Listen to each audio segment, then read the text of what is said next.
Hello বন্ধুরা, আজকে বানাবো ডিমের একটা সুন্দর টেস্টি রেসিপি। এখানে আমি 4টে ডিম নিয়েছি, 4টে ডিমকে সিদ্ধ করতে নিয়েছি। এখানে পেঁয়াজের কলি নিয়েছি, এটা হচ্ছে পেঁয়াজের কলি পিছনের দিক দিয়ে মোটা মোটা সাইজের। এগুলোকে আমি ভালো করে গ্রাইন্ডিং করে নেবো। তার সাথে আদা আছে, ধনেপাতা আছে, রসুন আছে, কাঁচা লঙ্কা আছে, সব কিছু গ্রাইন্ডিং করে রেখে দিয়েছি। কড়াইতে তেল দিয়ে দিয়েছি। তেল দেওয়ার পরে এখন ডিমগুলো সব এক এক করে ছেড়ে দেবো। ডিমগুলো আমি হালকা করে ভেজে নেবো, ভেজে তুলে রেখেছি। এখন আমি কড়াইতে তেল দিয়ে জিরা দিয়ে দিচ্ছি, আর পেঁয়াজের কলি সব যেগুলো আগার হাতে আছে সেগুলো দিয়ে ছোট ছোট করে কেটে নিয়েছি। তার সাথে দুটো পেঁয়াজ দিয়ে কিছুক্ষণ ভেজে নেবো। ভেজে নেওয়ার পরে আর যা যা মশলা গ্রাইন্ডিং করে দিয়েছিলাম পেঁয়াজের কলির সাথে, সেসব মশলা ওর সাথে সব কিছু ঢেলে দিয়েছি।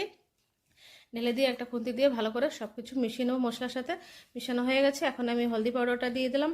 হলদি পাউডার পরে এখন আমি লবণটা দিই নাই, লঙ্কাটা দিয়ে দিয়েছি। পরে লবণটা দেবো। লঙ্কাটা দেওয়ার পরে এখন আমি টমেটো একটা ছোট ছোট করে কেটে নিয়েছিলাম, সেই টমেটোটা আমি দিয়ে দেবো। টমেটো দিয়ে ভালো করে একটা ঢাকনা দিয়ে একটা 5 মিনিট মতন রাখবো। 5 মিনিটের মতন রেখে এখন আমি তুলছি। দেখেন মশলার থেকে তেলটা ছেড়ে দিচ্ছে, মশলাটা পুরো ভাজা কমপ্লিট হয়ে গেছে। এখন আর কিছুক্ষণ নাড়িয়ে নেব। মশলাটা টমেটোটা একটু সফট হয়ে গেছে। এখন আমি গরম জল করে রেখে দিয়েছিলাম, গরম জলটা দেবো। গরম জলটা ব্যবহার করবেন, খেতে কিন্তু খুবই ভালো লাগবে। আমি ডিমে কিন্তু লবণ হলুদ দিনে খালি ডিমটা ভেজে নিয়েছি। এখন ডিমগুলো সব দিয়ে দিয়েছি, বাস হয়ে গেছে। দেখেন কত সুন্দর কালারও চলে আসছে।